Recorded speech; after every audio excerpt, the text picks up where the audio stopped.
ক্লাসের পারফরম্যান্স একেবারে জোস করার জন্য একটা টেকনিক আপনি ফলো করতে পারেন এবং এটা যদি আপনি রেগুলার ফলো করেন দেখবেন টিচাররাও আপনাকে অনেক ভালো বলবে এবং আপনার যে সকল ফ্রেন্ড সার্কেল আছে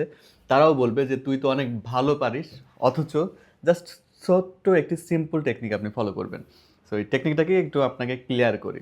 so most of the time যেটা হয় যে কিছু কিছু স্টুডেন্টকে দেখবেন ক্লাসের মধ্যে গেলে তারা হচ্ছে টিচারদের নজরে খুব দ্রুত চলে আসে এবং তারা যখন টিচারদের সাথে কথা বলে তখন মনে হয় যে না, সে অনেক কিছু জানে, বা তখন তার ফ্রেন্ড সার্কেলরাও অনেক ভালো বলে যে এ তো অনেক ভালো পড়াশোনা করে, এরকম টাইপ, রাইট? কিন্তু আসলে যেই টেকনিকটি সে ফলো করে সেটি হলো জাস্ট ক্লাসের দিন টিচারে কি পড়াবে এই একটুখানি জাস্ট এটার প্রিপারেশন যদি তুমি ক্লাসের আগের দিন কেউ নিয়ে ফেলতে পারে তাহলেই কিন্তু দেখবেন যে ক্লাসের মধ্যে তার পারফরমেন্স অনেক ভালো হয়ে যাবে। সো এটার জন্য কী করতে হবে, জাস্ট একটু ফিগার আউট করা যে টিচার আজকে কি পড়ালো এবং আগামীকালকে কি কি টপিক পড়াতে পারে। যখন কেউ আইডেন্টিফাই করে ফেলতে পারবে যে আগামীকালকে এই টিচার আমার হচ্ছে এই টপিকটা পড়াবে, জাস্ট একটু তার আগের দিন একটু রিড আউট করা, নট মুখস্থ করা। কারণ মুখস্থ করার জিনিসটা কিন্তু আলাদা, আমি মুখস্থ করবো না, জাস্ট কি পড়াবে সেগুলো একটু ফ্রেমটা জানা, কোন টপিকে কি কি ধরনের পয়েন্টস আসছে, বা হচ্ছে এটার সম্বন্ধে একটা বেসিক আন্ডারস্ট্যান্ডিং হওয়া। জাস্ট একবার একটু যদি রিড আউটও করা যায় তাহলেও কিন্তু ওই টপিকটি সম্বন্ধে একটা বেসিক আন্ডারস্ট্যান্ডিং হয়ে যাবে।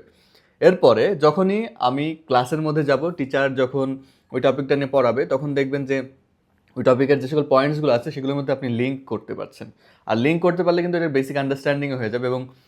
টিচাররা কিন্তু অনেক ধরনের টপিকের অনেক ডেপথে চলে যায়, তখন আপনি সেই ডেপথটাও ধরতে পারবেন যে আসলে এটা এই টপিকের আন্ডারে এর ভিতরে গিয়ে এই বিষয় নিয়ে কথা বলছে।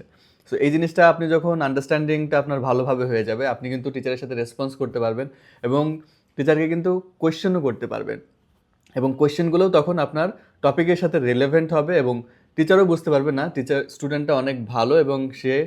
ক্লাসে আসার আগে একটা প্রিপারেশন নিয়ে এসেছে। কারণ হচ্ছে অনেক সময় টিচাররা কিন্তু ক্লাসে যাওয়ার আগে একটা বেসিক একটা প্রিপারেশন থাকে, তেমনই স্টুডেন্টরাও ক্লাসে ঢোকার আগে যদি কি আজকে পড়তে যাচ্ছে সেটা সম্বন্ধে একটা বেসিক আন্ডারস্ট্যান্ডিং থাকে,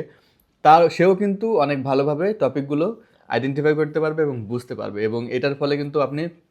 ক্লাসের মধ্যে অনেক ভালো রেসপন্স করতে পারবেন, টিচারের কিন্তু অ্যাটেনশন সিক করতে পারবেন এবং দিন শেষে আপনার ফ্রেন্ড সার্কেলের কাছেও অনেক ভালো একজন স্টুডেন্ট হতে পারবেন।